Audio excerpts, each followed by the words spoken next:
Kata tu namna hii. Kata tu. Asante. Not so normal in Kenya, so this would be quite contemporary.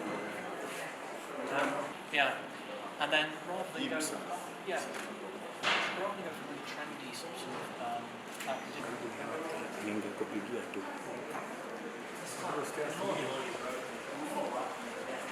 Some people you know they have political chesters. It's quick meetings on how's the business going. You don't sit down, you just perch, get the business done and get back out to work. So you want to work? Yeah. And then you see, even the furniture is different in every business. We're trying to make some good product for Okay.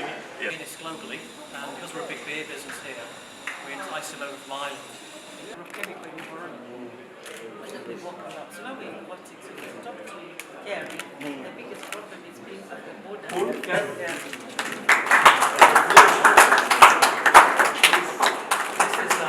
This is our new logo, which we're launching today.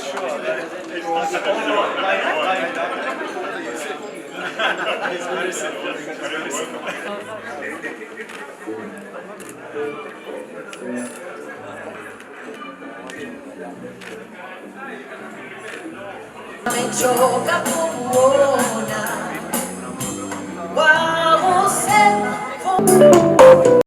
We have been engaging not just with you, but with business generally. And I wanted to give you our commitment as government that we are very closely looking at our policies to deal with bottlenecks that inhibit businesses from thriving and therefore contributing to the development and wealth creation in the country, especially in providing employment for especially our young people who are very many, who are very energetic and innovative like Otieno, and who would want to participate in the economy but are constrained by lack of availability of jobs. We are upscaling our work on the implementation of the Big Four agenda, and especially the manufacturing sector that is supposed to generate very many jobs. We are busy implementing that policy and reviewing it, looking at what is constraining us from quickly realizing the goals that we have set ourselves for. And in that regard, as I've said, we are looking at the policies, tax policies, the legal, regulatory environment, all those. And we are working with the industry to see what needs to be done. And I think for the last 1 year, if you have seen, we've made quite some milestones in addressing some of the outstanding bottlenecks that industry has been complaining about. The work of government is to create that enabling environment, look at the policy, deal with the disenablers so that the private sector thrives and generates jobs that the economy requires that can deal with the challenges of unemployment. In the policy that we are rolling out, which has gone through cabinet, we have also looked at counties. What can we do to make sure that counties are also very attractive? After all, Kenya is made of counties. And we are saying we even want to actually start even rating counties in terms of ease of doing business. But even as we do that, we want to closely work with county to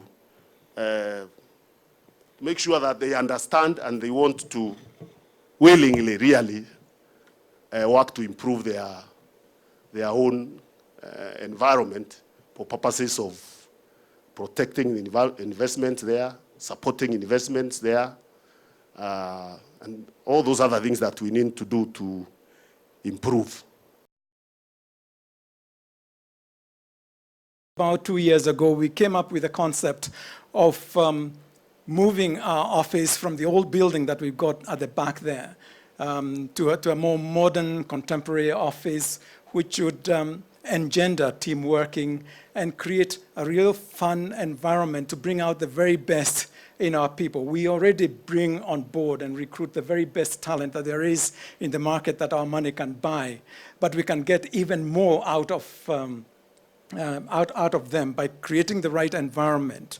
And so that's really the intention. And having gotten the best designers to get this for us, I'm really proud to see what the outcome is. And I'm very, very hopeful. In fact, I know that the outcome that we desired will be realized in the years to come as the teams move in here.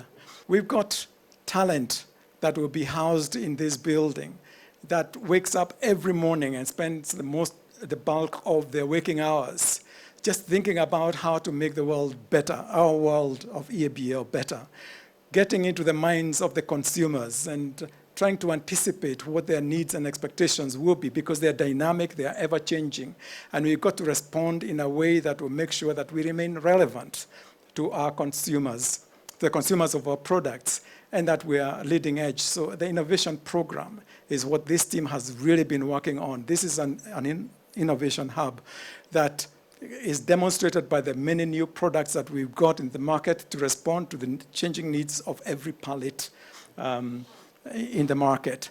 Over the last decade, we have continued to build onto the building blocks that we found there that were built by those who came before us. And our North Star has been doing things to cover various bases, making sure that we balance the returns that we give to shareholders with our other responsibilities to other stakeholders. So making sure that we are good neighbors to the communities that we work with, that we are a force for good is really important for us, and we've been building on that. We also make sure that we participate in the preservation of the environment for future generations. That has been another guiding star. But all this has to be built on the bedrock of ethical business practice, which is right at the heart of everything that we do.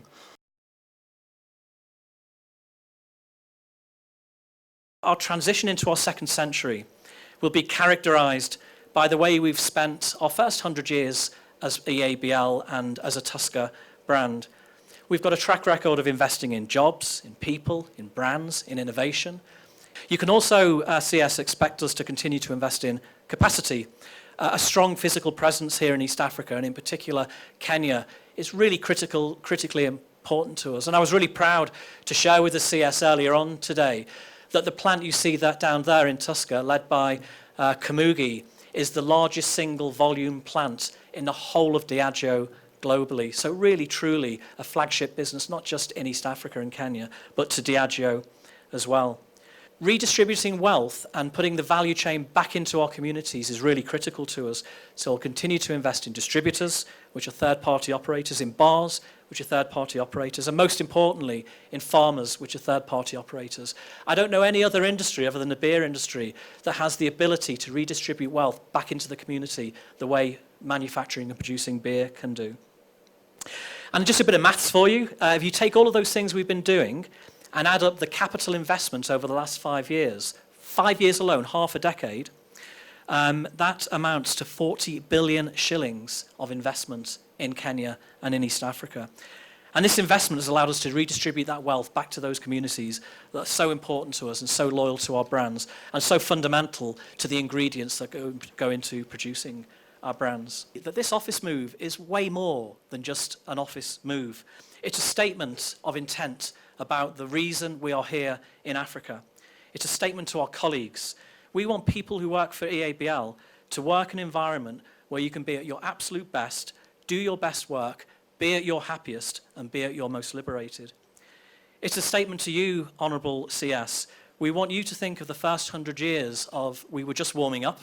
We're brimming with ideas about how to take our business into the next century, help build Kenya and East Africa in all its endeavours.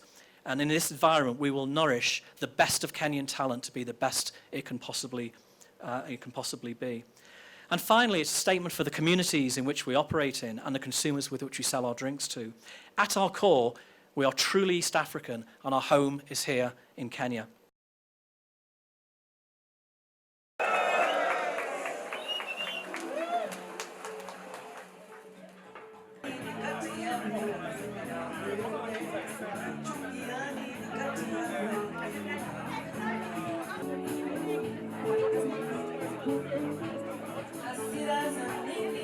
people